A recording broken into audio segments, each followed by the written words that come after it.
Bonjour, c'est Philippe, bienvenue dans l'atelier. Aujourd'hui c'est une vidéo d'unboxing que je ne fais pas très souvent parce que j'achète pas une machine tous les 3 jours. Mais là en l'occurrence j'ai acheté une machine, vous la voyez ici, une machine rouge, d'où la chemise. Mais surtout une vidéo pour vous présenter ce qui est déjà montré très souvent sur internet. Cette machine elle est très documentée sur internet. Je me suis servi de ses essais, de ses avis pour faire mon choix. Mais en l'occurrence, c'est ça l'intérêt de YouTube, c'est que chacun peut donner sa version, sa vision des choses. Et moi, je vais vous la présenter à ma façon. Et ma façon, c'est quoi? C'est l'avis de quelqu'un qui n'a jamais utilisé d'égo-chisseuse raboteuse. Rabot d'égo, pour faire plus simple, c'est le terme que j'utiliserai pour la suite.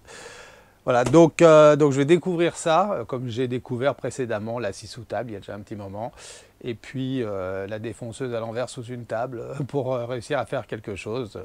Vous pourrez consulter d'autres vidéos sur ma chaîne si ça vous intéresse. Mais là, en l'occurrence, le sujet, c'est ça.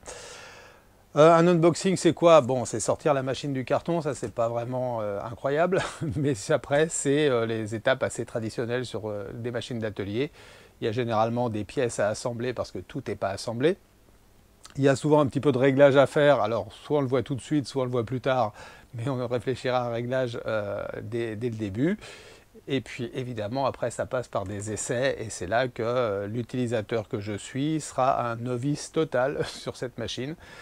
Et donc je prendrai des précautions, j'aurai sûrement pas des gestes très assurés, mais je vais découvrir la machine. Et je pense que ce type de vidéo avec un utilisateur novice, ça peut intéresser d'autres novices qui ont peut-être pas peur mais qui ont peut-être des réserves, on va dire, pour aller vers ce type de matériel.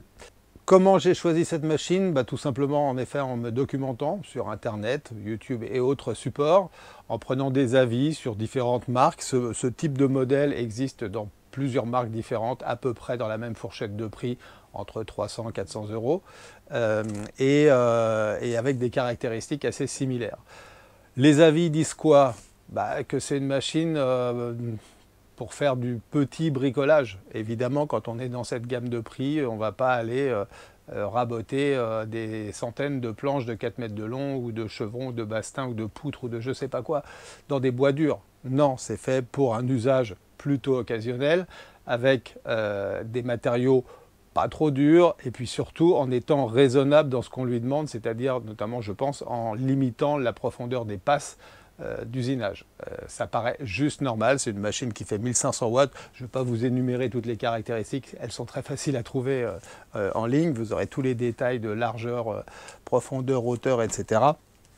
Le modèle s'appelle 204 pour dire 204 mm de large sur la table, bon voilà, une fois qu'on sait ça, et puis je crois 120 mm de haut pour passer dans le rabot du dessous. Ensuite, quand on regarde des avis, c'est toujours le problème des avis sur internet, c'est qu'on voit normalement pas mal d'avis positifs, et c'est le cas sur cette machine comme sur d'autres. Et il y a des gens, entre guillemets, normaux qui sont conscients de ce qu'ils achètent à un certain prix.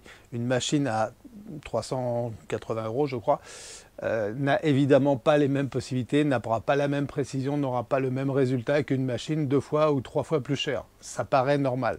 Puis du coup, on voit des avis avec des gens qui, je pense, s'attendaient à avoir le même résultat qu'une machine 3 fois plus chère en payant 3 fois moins cher. Et évidemment, non, ça ne marche pas. Donc cette machine, elle a des caractéristiques. Beaucoup de gens disent, en gros, je vous résume l'expression, elle fait le job. Et c'est tout ce que moi, je vais lui demander, qu'elle fasse le job, ce pourquoi j'achète. Le job, moi, c'est quoi? C'est du bois de palette. Alors on ne va pas disserter sur le bois de palette ici, c'est pas le sujet, mais j'aime bien faire des trucs comme ça. Du bois de charpente, des planches de coffrage, voilà, des bois divers, généralement plutôt des résineux pas trop durs. Et je pense que du coup ça va convenir tout à fait à l'usage que j'en aurai. Ensuite, quand on creuse dans les avis, on trouve des avis négatifs. Les avis négatifs, c'est des gens qui n'ont pas de chance, a priori, d'après ce que j'ai vu. Des gens qui ont des carters qui se fendent carrément. Alors, il n'y en a pas plein, hein, mais j'en ai vu un qui avait carrément le carter à l'intérieur qui était fissuré. Je ne sais pas comment c'est possible, mais enfin, lui, ça lui est arrivé.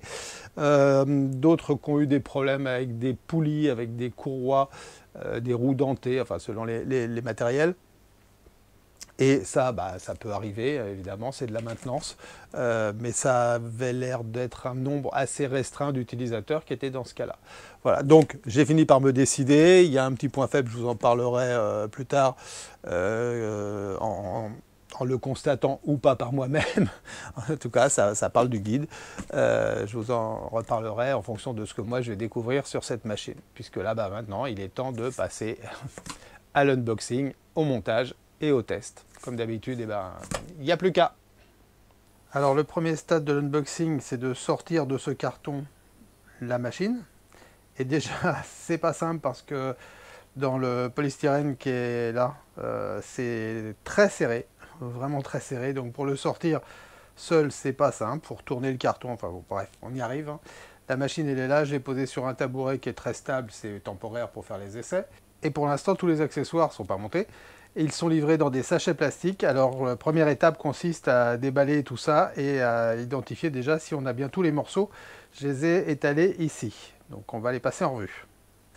Alors, premièrement, on a les 4 pieds avec les 4 vis.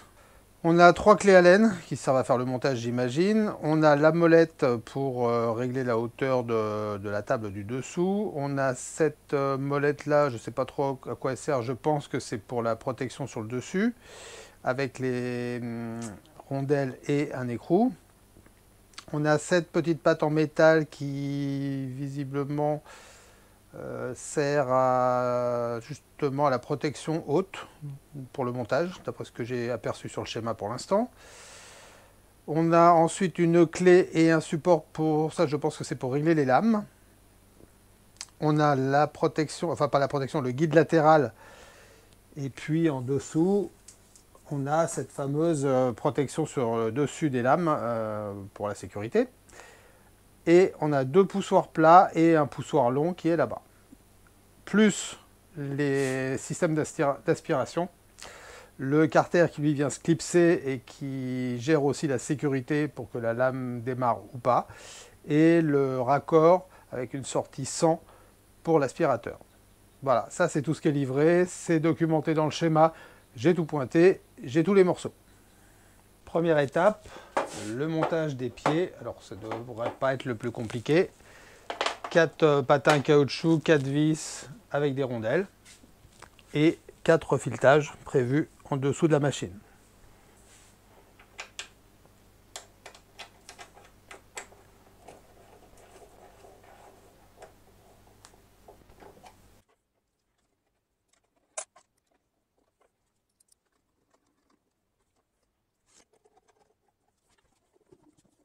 Étape suivante, la protection de lame qui vient prendre place ici, qui se met sur cet axe-là et qui se bloque avec un écrou et un bouton. Alors l'écrou va sur la première tige filetée, après la doc.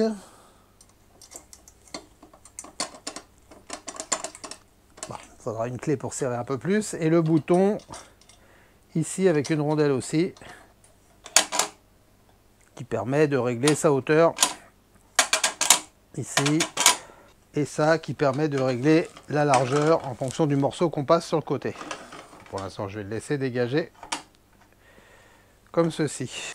Alors pour le guide latéral c'est un petit peu moins clair sur la notice, on voit pas grand chose sur les images. Visiblement il y a cette patte en métal qui doit venir se mettre ici.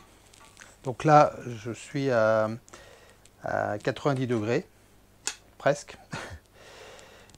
Et donc cette patte a l'air de venir ici. Il y a 2 trous ici sur le côté de la table, dans lesquels il faut venir mettre ces vis avec ces rondelles. Donc, je vais les passer comme ceci. Et d'une et de 2 et ça vient ici. Est-ce que ça va bien accrocher? Oui, ça a l'air. Ok. Alors ce guide, oui, en regardant pas mal d'avis, il a l'air assez sensible à régler et souvent il est critiqué pour son manque de rigidité. Pour l'instant je ne peux pas vous en dire plus tant que j'ai pas essayé.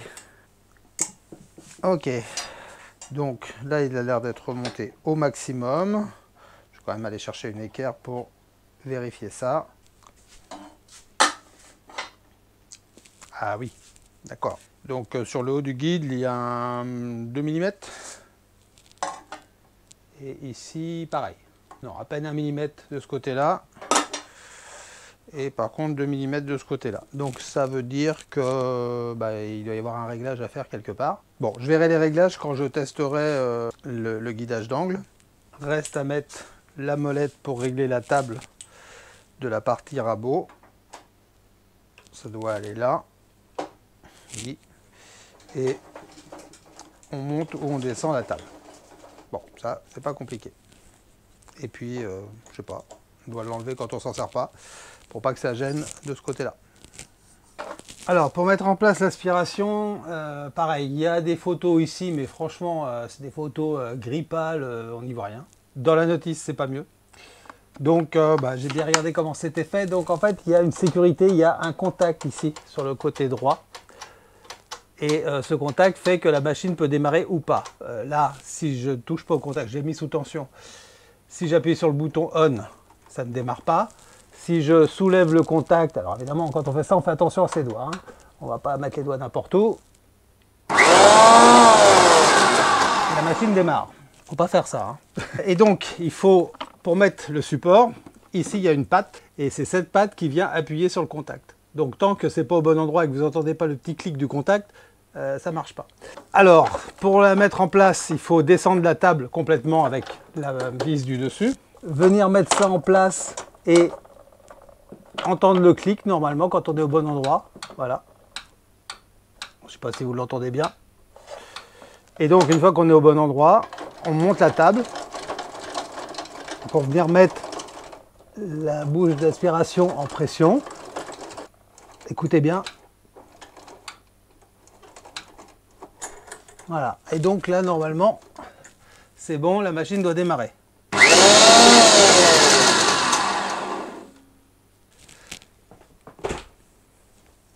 Alors, pour faire les premiers essais, je vais utiliser mon aspirateur de chantier normal. C'est évidemment pas l'idéal pour ce genre de machine qui sort sur un diamètre de 100 et qu'il faut que je réduise. Ok. Cool. Bien, visiblement toujours les mêmes problèmes de raccord d'aspirateur. C'est l'enfer les raccords d'aspirateur. C'est marqué 100. Je trouve un raccord de 100, mais alors il doit y avoir encore une subtilité entre 100 intérieur et extérieur ou je sais pas quoi. Ça ne rentre pas. Donc ce que je vais faire, c'est que pour l'instant, je vais le scotcher. Et puis je trouverai une meilleure solution plus tard. Et ben voilà, c'est pas beau ça? Donc ça, plus les réducteurs ici pour arriver au bon diamètre, qui est pas celui-ci, mais celui-là. Donc si je fais ça, ça se branche. Est-ce que ça aspirera? Ça, on verra. Mais pour l'instant, ça se branche. Donc je mets en place ici et ok. Alors mon premier essai de dégauchisseuse raboteuse va consister à traiter ce morceau de demi-chevron que je vais passer. Alors j'ai regardé pour l'instant, qu'est-ce que j'ai fait? J'ai monté la table au maximum. J'ai amené le fer sur la partie supérieure pour regarder que ça attaque, mais vraiment de 3 fois rien normalement. Et ça a l'air, alors je ne l'ai pas mesuré précisément, mais à l'œil avec le réglet, ça a l'air régulier sur toute la largeur du fer. Ce qui est déjà pas mal. Ensuite, si je regarde, voilà, si je regarde comme ça, j'ai la table qui a l'air d'être parallèle, la table d'entrée qui a l'air d'être parallèle à la table de sortie. D'un côté, mais pas de l'autre. De l'autre côté, de ce côté-là, ça touche. De ce côté-là, ah si, pardon, je dis n'importe quoi.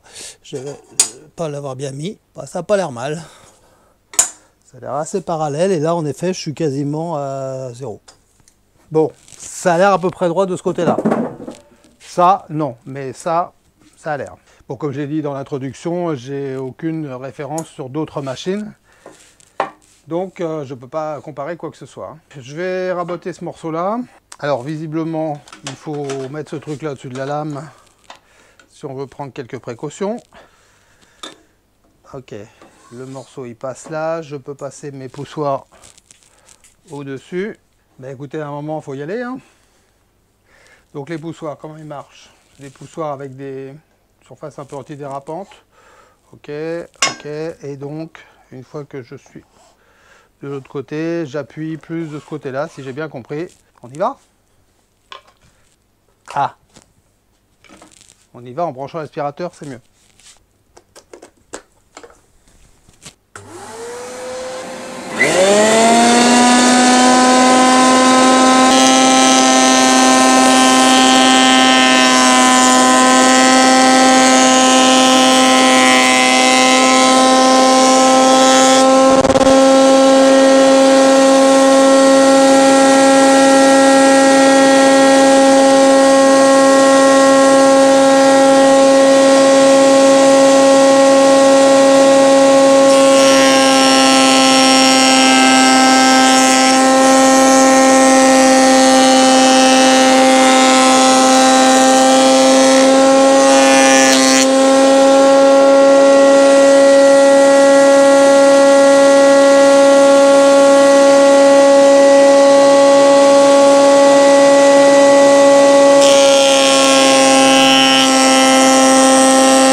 Alors, il y a un petit peu de copeaux qui sort là, mais pas grand-chose. De l'autre côté, il n'y a rien du tout. Donc, a priori, ça va dans l'aspirateur. Bon, alors, ma gestuelle est sûrement pas très sûre. Hein. Il faut que je m'apprivoise la machine. Mais à la fin, ça fait une belle surface. Bon, un léger talon, mais ça, a priori, toutes les dégauchisseuses font ça. Et ben ça n'a pas l'air mal. Et donc, la deuxième étape, c'est de passer ici en suivant le guide pour faire une face à 90 degrés. Mais pour ça, il faut quand même que j'essaye de voir si je peux régler cet angle de 90 degrés. Bon, je regarde ça hors caméra, puis je vous explique après ce que je fais. Alors en fait, il y a un petit réglage ici de butée. Et je l'ai juste dévissé un tout petit peu pour que le guide puisse aller un peu plus par là. Et là, je suis à 90 degrés d'après mon équerre et je suis sur toute la longueur. Il y a peut-être un tout petit quelque chose de ce côté-là, mais alors vraiment pas grand-chose. Et je ne sais pas quelles conséquences ça peut avoir sur l'usinage. Si on veut régler ça, je ne sais pas comment on fait parce qu'il n'y a une seule butée. Et après, c'est le guide. Est-ce qu'il est vraiment droit? Est-ce qu'il est légèrement voilé? C'est difficile à dire comme ça. Si on regarde avec l'équerre, franchement, on est pas mal. Hein. Et même là-bas, en fait, bon, c'est bon. Bon, on va voir ce que ça donne.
Bon, j'ai fait que 2 passes et la totalité de la surface est traitée.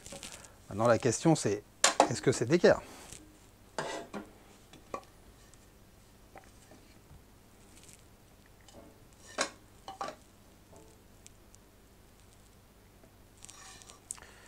Eh ben, c'est d'équerre. C'est pas mal.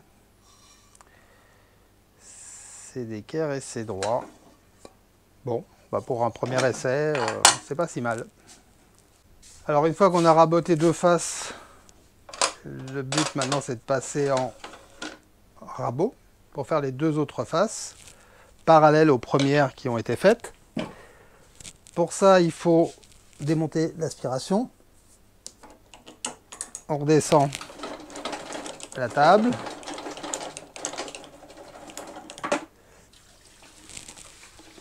peu de poussière. Pas grand chose. Et là, visiblement, ça va de ce côté-là. Ou pas. Ou de ce côté-là. Je ne sais pas. Bon, après, je peux la vérifier dans la notice. Ok, logiquement, c'est de ce côté-là. Alors, le contact, a priori, c'est le truc qui est là. Il y a en effet un petit ergot ici qui va venir appuyer sur le contact qui est là. Il y a deux molettes qui vont venir prendre place dans les trous qui sont là, trous taraudés. Donc normalement,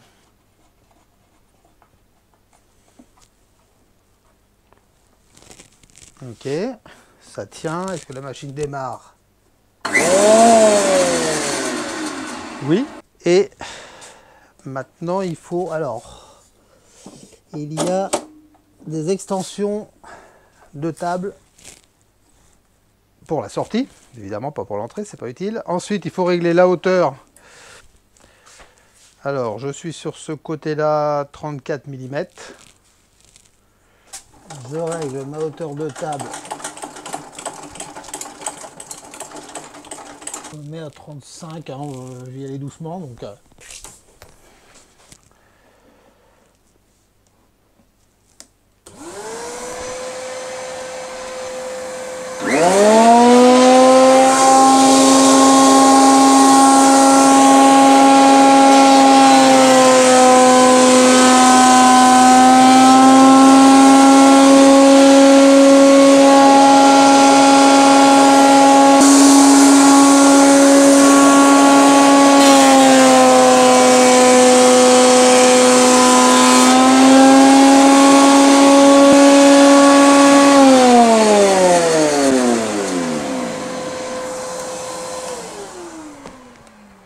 Eh bien, 2 passes également suffisent.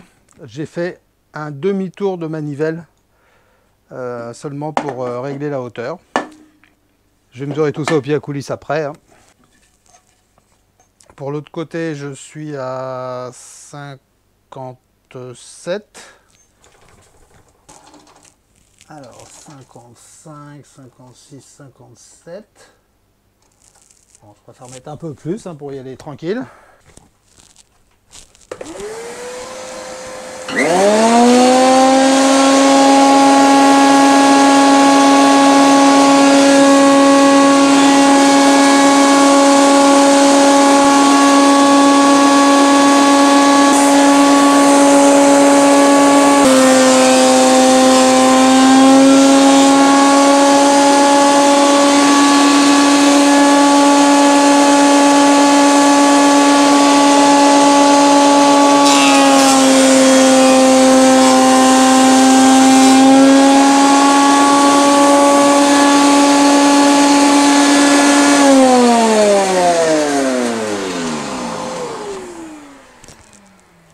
Et j'ai mes 4 côtés qui sont finis.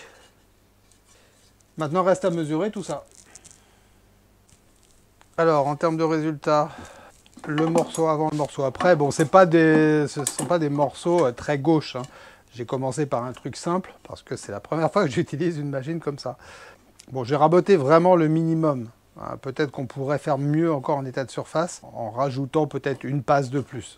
Bon, après, moi, là, j'ai pas de contrainte d'épaisseur, c'est juste pour refaire des faces plates. Donc, le demi-chevron avant, le demi-chevron après. En termes de dimension et de régularité, j'arrive à 33,69 à un bout.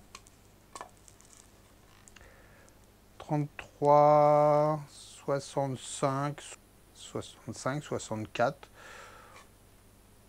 68, bon 33 ça va vraiment pas grand chose de différence, et sur l'autre côté 54, 89, 90, 54, 88, qu'est-ce que j'ai dit là, 54, 93, bon, là encore vraiment pas grand chose, juste quoi, moins de 2 dixièmes au maximum de l'écart. Donc bah, je pense que pour moi ce que je fais en tout cas ça suffit largement. Voilà, c'était mon premier essai avec une raboteuse dégauchisseuse. Alors la petite conclusion sur cet unboxing, puisqu'il faut bien une conclusion quand même. bah, c'est que c'est pas très compliqué à mettre en œuvre. Voilà la première conclusion, c'est ça. C'est-à-dire que l'installation, bah, déjà il n'y a pas grand-chose à installer, et l'installation se fait assez facilement. C'est pas hyper pratique pour mettre le guide, mais enfin bon, ça se fait quand même très bien, et c'est vraiment à la portée de tout le monde. C'est ça qu'il faut retenir, c'est ça que je voulais essayer de montrer éventuellement dans cette vidéo. C'est que bah, c'est une machine qui est à la portée de tout le monde, tout bricoleur lambda tout à fait normal, qui a envie de faire des choses avec du bois, peut très bien mettre en pratique ce type de machine. Après, ça reste une machine d'atelier avec une lame qui tourne. Il faut évidemment faire attention, très attention. Il y a des sécurités qui sont prévues. Je pense qu'il ne faut pas les bypasser et qu'il ne faut pas les désactiver, ce qu'on fait parfois avec certaines sécurités. Bon, là, en l'occurrence, les sécurités qui sont prévues sont tout à fait normales. Le bloc d'aspiration qui fait sécurité pour le déclenchement de la lame, eh ben, c'est très bien, surtout sur le dessus. Sur le dessous, bon, franchement, pour aller mettre la main dans la lame, il faudrait vraiment le vouloir. Mais sur le dessus, c'est très bien. Ensuite, bon, comme je l'ai dit, hein, c'était pas un bois très gauche que j'ai utilisé, hein, donc j'avais pas grand mérite à réussir les quatre faces parallèles, d'équerre et tout ça. Maintenant, ce que je peux dire, c'est que le guide latéral, j'ai pas eu de problème de souplesse particulière. Il n'est pas souple. On voit qu'il n'est pas massif, c'est une sorte de tôle nervurée. Mais je pense que si on n'appuie pas comme un bourrin dessus, le truc il reste droit quand même, hein. Par contre, il faut bien le régler au départ. Il faut bien vérifier l'équerrage et ça n'a pas l'air de trop bouger. Alors évidemment, si c'était un morceau beaucoup plus massif, beaucoup plus lourd, peut-être qu'en appuyant, on aurait un léger fléchissement, je ne sais pas. Là, je n'ai pas essayé, je ne peux pas dire. Mais en tout cas, sur des sections comme ça, il n'y a a priori aucun problème. J'aurais évidemment pas la prétention de faire plus de conclusions que ça, parce que pour l'instant, j'en ai pas eu un usage réel et un peu plus intensif. Donc, c'est une première approche qui, a priori, me donne envie d'en essayer un peu plus sur cette machine, ce que je ferai et que vous verrez dans d'autres vidéos, parce que, évidemment, si j'ai acheté ça, c'est pour faire des choses avec. Sans ça, ça n'a pas grand intérêt si c'est pour le stocker dans l'atelier et ne rien en faire. Voilà, j'espère que ça aura intéressé ceux qui n'ont pas ce genre de machine. Ceux qui ont l'habitude de ces machines-là ne seront évidemment pas concernés par ma vidéo. Mais ceux qui voudraient une première approche, eh ben, j'espère que ça pourra les inciter à faire le pas avec cette machine-là ou une autre, hein, évidemment, puisque je ne suis ni sponsorisé, ni en partenariat, ni en quelque accord que ce soit commercial. J'ai acheté la machine avec mon argent au prix normal, en l'occurrence sur Amazon. Un lien dans la description si ça vous dit d'aller voir. Et puis éventuellement, vous mettrez vos retours en commentaire, comme vous avez pu le faire sur d'autres unboxings que j'ai fait, la scie Metabo, la scie sous table, ou la fraiseuse à lamelles Heinel, de la même marque donc. Voilà, en attendant, allez voir sur Instagram, je mets des trucs un peu plus régulièrement, des petits bricolages, des petits essais de différentes natures. Et puis pour la chaîne YouTube, si vous n'êtes pas abonné, si vous êtes arrivé là par la magie du référencement et des recherches, et si ça vous a plu, eh ben, abonnez-vous, activez la cloche pour être prévenu d'une prochaine vidéo, et puis revenez voir la suite, puisque évidemment, il y aura une suite. Voilà, à bientôt. Salut!